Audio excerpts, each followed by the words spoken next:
வணக்கம். இது Tamil dialogue 2.0 Bigg Boss season 9ல இன்னைக்கு எவிக்ஷன் சம்பந்தமான ஒரு முக்கியமான அப்டேட்டு. என்ன அப்டேட்? அதான் ஆல்ரெடி போட்டோமே, கலையரசன் தான் எவிக்ட் செய்யப்பட்டிருக்கிறார் அப்படின்னு சொல்லிட்டு. அப்புறம் என்ன அப்டேட் அப்படின்னா இருக்கு, அதில் ஒரு சின்ன விஷயம் இருக்கு. இன்னைக்கு வந்து ஆக்சுவலி சாட்டர்டே எபிசோட். நான் சொல்றது கலையரசனை எவிக்ட் பண்ணது சாட்டர்டே எபிசோட்ல. சாட்டர்டே எபிசோட்ல ஒருத்தர் எவிக்ட் பண்றாங்க அப்படின்னா அப்போ சண்டே எபிசோட்ல இன்னொருத்தர் எவிக்ட் பண்ண போறாங்கன்னு அர்த்தம். ஸோ டபுள் எவிக்ஷன் அப்படின்னா தான் சாட்டர்டே எபிசோட்லேயே எவிக்ட் பண்ணுவாங்க. சிங்கிள் எவிக்ஷன் அப்படின்னா சண்டே எபிசோடில் தான் எவிக்ட் பண்ணுவாங்க. ஆனால் கலையரசனை பார்த்தீங்கன்னா சாட்டர்டே எபிசோட்லேயே தூக்கியிருக்கிறாங்க. டபுள் எவிக்ஷன் அப்போ அப்படின்னா ஆனால் இல்லை, சிங்கிள் எவிக்ஷன் தான்ன்றாங்க. ஏன் அப்போ சாட்டர்டே எபிசோடில் தூக்குனாங்க? அது இல்லாமல் பார்த்தீங்கன்னா கலையரசன் வந்து கெட்ட வார்த்தை நிறைய பேசுகிறார் அப்படின்னு சொல்லியிருந்தோம்ல. ஏகப்பட்ட கெட்ட வார்த்தை ரொம்ப சரளமாக வருது, ரொம்ப தப்பாக இருக்குது. நம்ம ஏற்கனவே சொல்லியிருக்கிறோம், அந்த அத்தான் செத்தான் டாஸ்க்லேயே பார்த்தீங்கன்னா அங்கே ஒரு பெரிய பிரச்சனைலாம் கூட ஒன்றும் நடக்கலை, சாதாரணமாக பேசிகிட்டு இருக்கிறாங்க திவாகர் கலையரசன். அப்போ பார்த்தீங்கன்னா திவாகர் ஏதோ கேட்க அதுக்கு சட்டுன்னு கலையரசன் பார்த்தீங்கன்னா இந்த மாதிரி வார்த்தையை விடுற அப்படி ரொம்ப தப்பா. அதாவது திவாகர் சொல்லியிருப்பாரு, உன்னை வந்து வேணான்னு சொன்னாங்க டாஸ்கில், நான் தான் உனக்கு சப்போர்ட் பண்ணேன், ஆனால் இப்போ பற்றியா நீ எதிராக பேசுகிற பற்றியா அப்படின்னு சொல்லிட்டு அவர் சொல்லியிருப்பாரு. அதுக்கு பார்த்தீங்கன்னா டக்குன்னு ஒரு வார்த்தையை விட்டுருப்பா அப்படி. அந்த வார்த்தையை சொல்ல கூட விரும்பலை, அவ்வளோ கேவலமான வார்த்தை. கனி மற்ற எல்லா கண்டஸ்டன்ஸ் அங்கே இருந்தாங்க, எல்லாருமே ஷாக் ஆகிருப்பாங்க, ஏய் என்னப்பா பேசுகிற அப்படின்னு சொல்லிட்டு, வார்த்தையை கண்ட்ரோல் பண்ணப்பா அப்படின்னு. அது ஒரு மொமெண்ட் இல்லை, அதாவது கோவத்தில் ட்ரிகர் ஆகிட்டு ரொம்ப டென்ஷனில் ஃப்ரஸ்ட்ரேஷனில் பேசினா கூட சரி ஓகே, ஓவராக ஃப்ரஸ்ட்ரேட் ஆகிட்டாரு அப்படின்னு சொல்லலாம். நார்மலாகவே பேசிட்டு இந்த கண்டஸ்டன்ட். ஏன்னா என்ன ஷோவில் வந்திருக்கிற, இதில் வேற ஒரு பக்கம் வந்து யூத் அம்பாசிடர், ஐநாவுடைய யூத் அம்பாசிடர் அப்படின்னு சொல்லிட்டு உருட்டு வேற. அது ஒரு டுபாகோர் கதை. எப்படி வந்து சீசன் 7ல் வந்து டாக்டரேட் வாங்கியிருக்கிறேன் அப்படின்னு சொல்லிட்டு அங்கே ஒருத்தவர் வந்தாங்கல்ல, ஒரு அம்மா, கமல் சார் கையாலே பார்த்தீங்கன்னா லேட்டாக வயசானாலும் படித்து டாக்டரேட் ஆகிருக்கிறாங்க அப்படின்னு சொல்ல கொடுத்தாங்க அந்த சர்டிஃபிகேட்லாம். அது ஒரு டுபாகோர் சர்டிஃபிகேட்டு. அதுக்கப்புறம் பார்த்தீங்கன்னா இந்த மாதிரி ஒரு டுபாகோரை கூப்பிட்டு வந்திருக்கிறாங்க, ஐநாவுடைய official ambassador for Tamil Nadu, youth ambassador. எவ்வளோ பெரிய உருட்டு பாருங்கள், உலக அளவில் உருட்டிட்டு இருக்கிறான். ஸோ இங்கே கெட்ட வார்த்தைலாம் பேசுறதுனால நிறைய காட்சிகள் வைக்க முடியாது, அதனாலே நிறைய அவாய்ட் பண்ணியிருக்கிறாங்கன்னு நினைக்கிறேன்.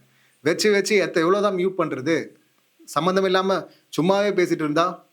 அது இல்லாமல் பார்த்தீங்கன்னா சாட்டர்டே எபிசோடில் ஒருத்தர் தூக்குறாங்க அப்படின்னா ஏதாவது பஞ்சாயத்து ஆயிருக்கணும், ரொம்ப இரிட்டேட் ஆயிருக்கணும். போன சீசனில் பார்த்தீங்கன்னா சத்யான்னு ஒரு கண்டஸ்டன்ட் இருந்தார்ல, அவரை கூட இப்படி தான் பண்ணாங்க. திடீர்னு எபிசோடு எண்டில் தானே எவிக்ட் பண்ணுவாங்க, அவரை வந்து எபிசோடுடைய ஆரம்பத்திலே எவிக்ட் பண்ணி அனுப்புனாங்க இந்த மாதிரி.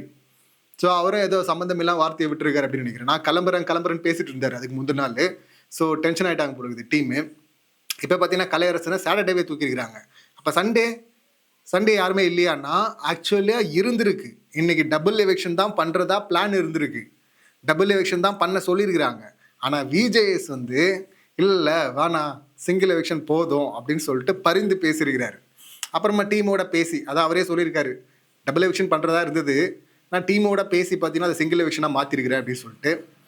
டீமோட பேசி சிங்கிள் எவிக்ஷனாக மாற்றுற அளவுக்கு அப்படி எந்த கண்டஸ்டன்ட் வந்து மாற்றினாங்க அங்கே? இப்போது அன்அஃபிஷியலை பொறுத்தவரை 3 பேர் டேஞ்சர் ஜோன் அப்படின்னா அரோரா, கலையரசன் லீஸ்டில் இருந்தார், அப்புறம் அரோரா, அதுக்கப்புறம் கம்ருதன், பார்வதி முதல்ல இருந்தாங்க, அப்புறம் பார்வதி மேலே போயிட்டாங்க. ஸோ பார்வதி இல்லை, நீங்கள் 4 பேரை கூட வச்சிங்களேன். அப்படி பார்த்தா யார் அந்த 2வது விக்கெட்டு? அரோராவா, பார்வதியா, கம்ருதனா? கம்ருதனுக்கு அஃபிஷியலில் ஓட்டு விடுது அப்படின்னு சொல்கிறாங்க, ஸோ கம்ருதனை எடுத்துருவோம். பார்வதியா, அரோராவா? யாரை காப்பாற்றுறதுக்காக விஜேஎஸ் வந்து ஒரு எவிக்ஷனையே கேன்சல் பண்ணார்? அப்படியே நம்ம கம்யூனிட்டி டேப்க்கு வந்தோம் அப்படின்னா கம்யூனிட்டி டேப்பில் 2 சாய்ஸ் தான் ஹையஸ்ட்டாக இருந்தது. ஒன்று வந்து கலையரசன், இன்னொன்று செகண்ட் ஆப்ஷனில் வந்து பார்த்தீங்கன்னா விஜே பார்வதி இருந்தாங்க. பார்வதியை காப்பாற்றுறதுக்கா அன்அஃபிஷியலில் பார்வதி வந்து சேஃப் ஜோன் போயிட்டாங்க அப்புறமா. ஸோ அப்போ பார்வதி இல்லைன்னா யார்? அரோராவை காப்பாற்றுறதுக்கா? சார் ஏன் சார் பலூன் அக்காவை காப்பாற்றுறீங்க? பலூன் அக்கா போயிட்டா இந்த கிஸ் ப்ராங்க்கு. இப்போ திவாகர் வந்து ஸ்மெல் பண்ணுறாரு அப்படின்னு சொல்லிட்டு அதை ஒன்று சொல்கிறோம்ல, குற்றச்சாட்டில் அவர் நிறைய குற்றச்சாட்டு இருக்குது, அதில் ஒன்று அதுவும் இருக்குல்ல. யாராவது பெண்கள் அந்த பக்கம் கிராஸ் ஆனால், குறிப்பாக அரோரா கிராஸ் ஆனால் வந்து போய் தலைமுடியை மூந்து பார்க்குறது, பாடியை ஸ்மெல் பண்ணி பார்க்குறது, அப்புறம் அதுக்கு ஒரு ரியாக்ஷன் வேறு கொடுக்குறது, ஊன்னு. ஸோ இதெல்லாம் பண்ணுறாருல, இதில் வந்து அரோராவுடைய பங்கே இல்லையா?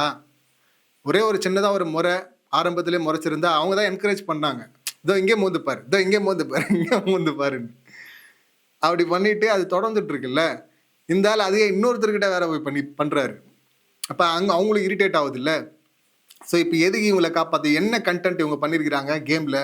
இப்போ பார்வதி அந்த இடத்துல இருந்து பண்ணியிருந்தா கூட சரி ஓகேப்பா, இவ்வளோ அடி வாங்கியிருக்கிறாங்க, இவ்வளோ ப்ரொமோவில் வந்திருக்கிறாங்க, சத்தம் அதிகமாக இருக்குது, சத்தத்தை குறை, சவுண்டை குறை அப்படின்னு சொல்லிட்டு அடித்து உட்கார வைக்கலாம், சின்னதாக ஒரு வாய்ப்பு ஒன்று கொடுக்கலாம். ஆனால் நமக்கு தெரிஞ்ச வரை பார்த்தீங்கன்னா அரோரா ஏன் சொல்கிறோம் அப்படின்னா, அப்சரா போகும்போதே அரோரா தான் லீஸ்டில் இருந்தாங்க. அப்போ நம்ம கம்யூனிட்டி டேப்லையும் அரோரா தான் போகணும்னு சொல்லியிருந்தாங்க, பலூன் அக்கா தான். 2 இடத்துலையும் பலூன் அக்கா இருந்தாங்க. அப்புறம் லாஸ்ட் வீக்கும் பார்த்தீங்கன்னா பலூன் அக்கா டேஞ்சர் ஜோன் தான். இப்பயும் பார்த்தீங்கன்னா பலூன் அக்கா டேஞ்சர் ஜோன். ஸோ டேஞ்சர் ஜோனில் தொடர்ந்து பலூன் அக்கா இருக்கிறதுனால அப்போ பலூன் அக்காவாக இருக்கும் தான் நினைக்கிறேன். இப்போ பலூன் அக்காவை ஏன் காப்பாற்றணும்? இந்த ஆபாச கண்டென்ட் தேவைன்னா என்ன கண்டென்ட் பண்ணியிருக்கிறாங்க? துஷாரோட சேர்ந்து பாவம் அவனுடைய கேப்டன்சியை முதல் வீட்டு தலை இந்த சீசனில் ரெக்கார்டை பண்ணியிருக்க வேண்டிய ஒருத்தர் அந்த பதவியை பறிச்சுட்டு தலையில் தட்டி விட்டாரு பிக் பாஸ். காரணம் இந்த அரோரா பக்கம் டைவர்ட் ஆனது. அதுக்கப்புறம் கம்ருதீன் ஆதிரே பஞ்சாயத்து வந்தது காரணம் இந்த அரோரா. இங்கிருந்து அங்கே சொன்னது, அங்கிருந்து இங்கே சொன்னது. இதை தாண்டி என்ன பண்ணியிருக்கிறாங்க? அப்புறம் இந்த மாதிரி திவாகர் கூட வந்து இந்த கண்டென்ட்டு, கம்ருதீன் கூட கொஞ்சம் லவ் கண்டென்ட், டேக்கு யார் நைட்டுக்கு யார் அப்படின்னு சொல்லிட்டு, துஷார் கூட அந்த கழுத்தில் மருத்துவ முத்தம், அந்த டச்சிங், அந்த மாதிரியான காட்சிகள், பேசினாலும் காட்சி இந்த மாதிரி தான், ஆபாசம் தான். ப்ராங்க் பண்ணாலும் ஆபாசம் தான். ஆபாசம் ஒரு ப்ராங்க் பண்ணி கிஸ் ப்ராங்க் பண்ணியெல்லாம் அதுக்கு இன்ட்ரொடியூஸ் பண்ணுறாங்க பாருங்க. இதுக்கு முன்னாடி ப்ராங்க் எல்லாம் இங்கே பண்ணுவாங்க, அது வேற மாதிரி. இப்போ பிக் பாஸ் சொன்னார் இந்த மாதிரி சொன்னாருன்னு சொல்லிட்டு டீமையே அலற விட்டுருவாங்க, இல்லை விஜயை சொன்னாருன்னு சொல்லிட்டு அந்த மாதிரி ஏதாவது ஒன்று மாற்றி விட்டுருவாங்க, அப்படி ப்ராங்க் பண்ணுவாங்க. ஆனால் கிஸ் ப்ராங்க் பண்ணுறது வந்து பார்த்தீங்கன்னா இதுதான் முதல் முறை. அப்படி பண்ணவங்கள இவர் வந்து சேவ் பண்ணியிருக்கிறார் விஜேஎஸ். இங்கே வந்து எபிசோடில் இவங்க கண்டென்ட் பெரும்பாலும் போட முடியாது. அட்லீஸ்ட் லைவ் ஆடியன்ஸ்க்கு நீ வேணுமா, நீ இல்லைன்னா எப்படிமா அப்படின்னு சொல்லிட்டு, கண்டென்ட் இருக்கே இல்லையோ உன் கண்டென்ட் இங்கே லைவ் ஆடியன்ஸுக்கு தேவைமா அப்படின்னு சொல்லிட்டு காப்பாற்றுனீங்களா? நான் லைவ் ஆடியன்ஸை குறைச்சி சொல்கிறதா நினைக்காதீங்க, வேற என்ன காரணம்னு கேட்குறேன். எப்படி எபிசோட்லேயும் அந்த மாதிரி காட்சிகள்லாம் போட போகிறதில்ல, அப்புறம் எதுக்கு அவங்கள உள்ளே வச்சிருக்கிறாங்க? அது இல்லாமல் பார்த்தீங்கன்னா கலையரசன், இதை சொல்லணும், கலையரசனுக்கு வந்து இதுவரை கிடைக்காத நாமினேஷன் ஃப்ரீ பாஸ் இப்போ கிடைச்சது. அதாவது போன வாரம் 2 முறை கிடைக்க வேண்டியிருந்தது நாமினேஷன் வர்றதுக்கு முன்னாடி. 2 முறை, அதாவது ஒரு முறை பிரவீன்ராஜ் வந்து டாஸ்கில் வின் பண்ணியிருந்தார், ஜூஸ் டாஸ்கில் அதிக காயின் வச்சு. அவருக்கு வந்து கேப்டனாகவும் ஆயிட்டார் அவர், அந்த காயினுடைய பவரும் வச்சுருந்தார். அப்போ யாருக்கு கொடுக்குறீங்க அப்படின்னும் போது கலையரசனுக்கு கொடுக்குறேன் அப்படின்னு சொன்னார். அப்போ பிக் பாஸ் வந்து கட்டையாக போட்டார். அதுக்கப்புறம் அவர் ஆப்ஷனை வந்து கனி அப்படின்னு சொல்லிட்டு மாற்றிட்டார். அதுக்கப்புறம் இவர் சூப்பர் டீலக்ஸுக்கு போயிட்டார் அடம் பிடிச்சி. அது அவருடைய பிளானாக இருந்தது, கலையரசன் பிளான். அங்கே போயிடணும், நாமினேஷன் ஃப்ரீ வாங்கிடணும், இந்த பக்கம் கம்ருதீன் வினோத்தை குத்தணும் ஓட்டில். இப்போ அவங்க 2 பேர்லேருந்து ஒருத்தர் வெளியே போகணும், இதுதான் அவங்க பிளானாக இருந்தது. அவருக்கும் திவாகருக்கும் இதுதான் பிளான். அது ஓப்பனாக பேசிகிட்டு இருந்தாங்க லாஸ்ட் எபிசோட் முடிஞ்சதும். ஆனால் பார்த்தீங்கன்னா இங்கே அதே போல் நினச்ச மாதிரியே டீலக்ஸ் போயிட்டார். அங்கே போய் நாமினேஷன் பாஸும் வாங்கிட்டார். கிட்டத்தட்ட வாங்குற சுச்சுவேஷன், ஓட் போட்டாங்க இவருக்குன்னு கன்ஃபார்ம் பண்ண போகுது. அப்போ மறுபடியும் வந்து கட்டையை போட்டார் பிக் பாஸ், இதோடைய பவர் தெரியாமல் ஓட்டு போடுறீங்கன்னு.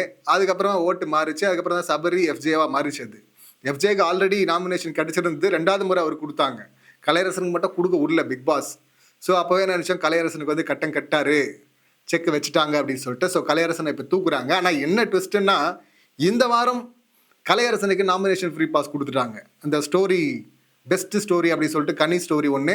கனிக்கு ஏன் கொடுத்தாங்கன்னா, அது வந்து குரூப்பிசம், அக்கா தம்பி அண்ணன், இந்த குரூப்பிசம் ஒன்று நடக்குது இல்லை, விஜேஎஸ் அதையும் போட்டு பொழந்துருக்கிறாரு.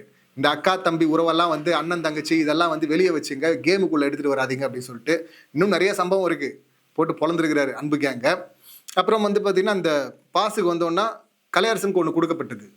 இப்போ அடுத்த வாரம் கனியை நாமினேட் பண்ண முடியாது, கலையரசன் இப்போவே போகிறதுனால. இந்த மாதிரி இதுக்கு முன்னாடி சீசன்ல நடந்திருக்கு. அது நாமினேஷன் ஃப்ரீ பாஸ் அப்படின்னு கிடையாது, இதுலேயும் நடக்கும். கேப்டன்சி டாஸ்க் நிறைய நடக்கும். சிலர் வந்து சீசன் 4லேருந்து சொல்கிறேன், கேப்டன் ஆகிடுவாங்க, அடுத்த வாரம் கேப்டன் இருப்பாங்க. ஆனால் இந்த வாரமே பார்த்தீங்கன்னா எவிக்ஷனில் தூக்கிடுவாங்க.